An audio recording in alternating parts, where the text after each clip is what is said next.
Bom dia, estamos começando agora mais um Informe Sintect GO e hoje a gente vai conversar com o dirigente sindical Eliseu Pereira, que esteve essa semana em Brasília, participando de algumas reuniões, principalmente da discussão sobre o acordo coletivo da categoria. Seja bem-vindo, Eliseu. Bom dia, Larissa. Bom dia aí a todos que estão nos acompanhando. Eliseu, conta um pouquinho pra gente o que foi essas reuniões, por que elas foram chamadas, o que foi tratado lá. Então, Larissa, lá no dia 27 de setembro, nós assinamos um acordo coletivo que havia sido aprovado em assembleias realizadas entre o dia 14 e o dia 21 daquele mês, e lá tinha sido acordado entre as partes que os R$1.000 que a empresa pagou lá no início do mês de novembro não teria desconto, outubro não teria desconto, que depois, sobre os diversos itens negociados na pauta financeira, não incidiria desconto diretamente. E aí apareceu um monte de desconto, a gente reclamou lá no início de novembro, dia 7 a empresa devolveu em parte, os trabalhadores estão reclamando, agora vem de novo, descontos de novo. A federação até entrou com ação judicial, e aí, que infelizmente a justiça negou a tutela, agora no início dessa semana. Então a gente está vendo alguns claros descumprimentos do acordo. Por exemplo, a questão do Vale Transporte. Quando o trabalhador mora numa cidade, trabalha em outra e o horário dos ônibus não coincide com o horário dele, ou nem tem ônibus ali para ele transitar. Lá no acordo coletivo está escrito que a empresa pagaria em dinheiro, lá está usado o termo pecúnia, não sei, alguém preferiu usar esse termo, mas é dinheiro. E os trabalhadores não conseguem usar isso. Por quê? A empresa vem com a questão de que a operacionalização não está pronta. Ao trabalhador não interessa. Interessa que tem um acordo coletivo assinado dia 27 de setembro, retroativo a 1º de agosto.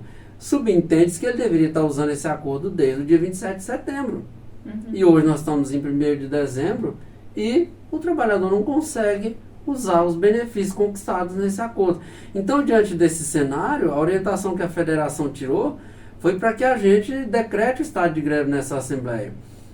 Houve ali uma proposta da empresa, construída lá junto com os sindicatos de São Paulo, Rio de Janeiro, que para evitar pelo menos a explicação que eles deram, para evitar o risco desses descontos, os 1.500 que estavam negociados para acontecer lá em 15 de janeiro, que viesse agora para 15 de dezembro, e que viesse não em forma de abono ou de adiantamento salarial, mas em forma de ticket, porque aí vai incidir um desconto muito menor, 0,5%, para o trabalhador, 0,5%, e também a anexação dos 250, a incorporação, que aconteceria somente em julho, trazer para janeiro.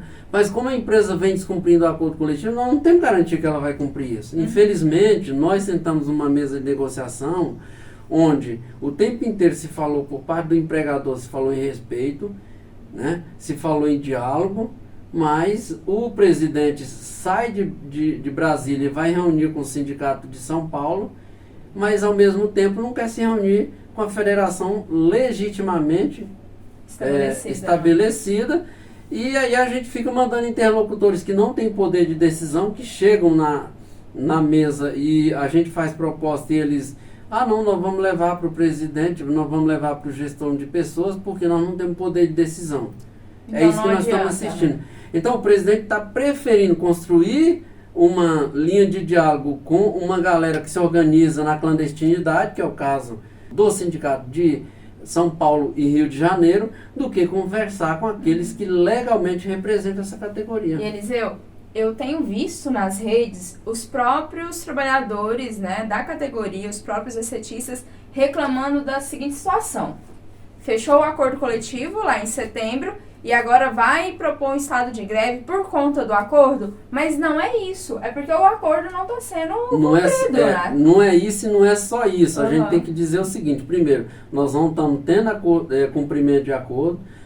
Terça-feira, por exemplo, eles falaram lá quarta, eles falaram na mesa lá de negociação permanente que semana que vem a tal da bendita da operacionalização estará toda pronta e disponível para os trabalhadores. É ver para crer. Sim, Porque, infelizmente, como eu estava falando aqui, a gente construiu uma linha de diálogo ao longo dessa negociação, onde nós acreditamos na palavra do presidente, do doutor Fabiano. E naquele momento, a proposta satisfazia o que a categoria estava reivindicando, né? Pelo menos em partes. Parcialmente, na verdade, na grande maioria, né? Porque as divergências que havia, elas giravam em torno da cláusula econômica. O acordo coletivo tem 79 cláusulas, então as outras 78, até aí, beleza. Agora, a cláusula econômica é que você tinha algumas divergências, mas mesmo nela, havia um certo... Porque o trabalhador, ele ajudou a eleger esse governo. Então, a grande massa de trabalhadores dos Correios, eles primeiro apostaram nesse governo para não privatização e segundo para a reconquista dos nossos direitos. Então a gente deu o voto de confiança, a gente chegou na mesa de negociação disposto a dialogar ao extremo para que a gente chegasse, não é que a gente, porque negociação você abre mão de umas coisas para ganhar outra, não é imposição, porque se for só chegar lá e dizer, não quer isso, não é negociação, era imposição. Uma reivindicação. Então a gente negocia com toda a disponibilidade de diálogo ali para tentar avançar, e aí a gente dá crédito à palavra de que está do outro lado. Quando esse cidadão, presidente da empresa, que está do outro lado do balcão, não cumpre a palavra dele, daí para frente, que garantias que a gente tem que ele, dia 15 esses 1.500 vai estar na conta, né, do trabalhador? trabalhador. Não temos, que vai estar incorporado. E vale ressaltar ainda, levando em consideração o que a categoria está falando, que nos outros acordos coletivos também era assim. Sim. Você aceitava o acordo coletivo, tinha toda a negociação, mas se a empresa não cumprisse, os trabalhadores iam entrar em estado de greve e iam buscar formas de que aquilo fosse cumprido. Infelizmente, Larissa, nós temos um presidente que chegou falando de diálogo, chegou falando de respeito, mas que nem nas épocas em que nós fizemos greve, nós vivíamos uma situação dessa. Mesmo as nossas maiores greves, que duram 42 dias, acabou a greve, aquilo que estava determinado pela justiça ou acordado com a empresa, era cumprido. O presidente Fabiano, no nosso entendimento, ele está metendo os pés pelas mãos assim de uma maneira absurda. Óbvio, ele fez uma escolha, e escolhas têm preços. Se ele está se sentindo pressionado por uma pequena parte do movimento sindical, mas que é uma pequena parte que tem muita importância, e quando eu falo pequena, é porque nós somos 36 sindicatos. Ele está se sentindo com a faca no pescoço por causa de pressão de 2, 3 sindicatos. Entendeu? Que 2 deles têm uma importância fundamental na conjuntura nacional, que é São Paulo e Rio, mas do ponto de vista estratégico, político, em número de trabalhadores, Tocantins, Bauru e Maranhão, a significância é mínima diante da tamanho dos 31 sindicatos que compõem a Fentect. Gente, não é que a gente quer menosprezar um ou outro, nós entendemos o seguinte: primeiro, a gente precisa, o movimento sindical também está precisando amadurecer um pouco em alguns pontos. Poxa, ano passado nós tínhamos um governo que retirou direitos nossos ao extremo. E São Paulo e Rio não se revoltaram desse tanto. Eles agora, a base, eles fizeram uma coisa que do ponto de vista jurídico é inexplicável. Eles foram para uma campanha salarial, levaram a proposta da empresa com críticas, mas levaram para as bases aprovaram e eles se recusaram a assinar. Quer dizer, eles passaram por cima da decisão das bases. Dos trabalhadores. Entendeu? Né? Então, quer dizer, eu, presidente do sindicato, a minha base vem e aprova uma coisa e eu falo, não, eu não vou assinar isso aí não.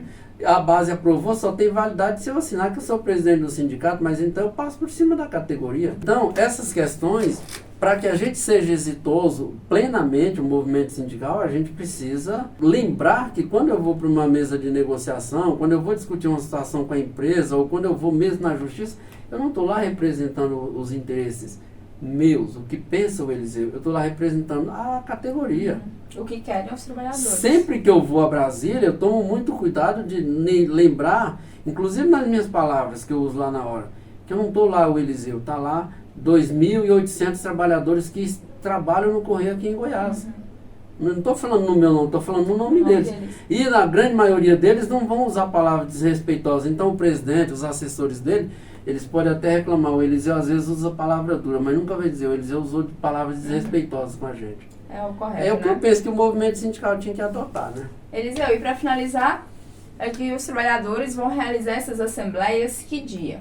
Nós vamos seguir a orientação da FENTECH, a orientação da Mesa Nacional de Negociação reunida virtualmente com os sindicatos, definiram por assembleias entre 4 e 7 desse mês, porque a empresa, na proposta dela, ela fala que nós teríamos até o dia 8 para apresentar o resultado dessas assembleias. Nós vamos realizar a nossa no dia 5, a assembleia será virtual, nós vamos divulgar o link quando estiver mais próximo do dia 5, para toda a categoria, via e-mail e via WhatsApp, para que todos participem, opinem, entendam como é que está o cenário.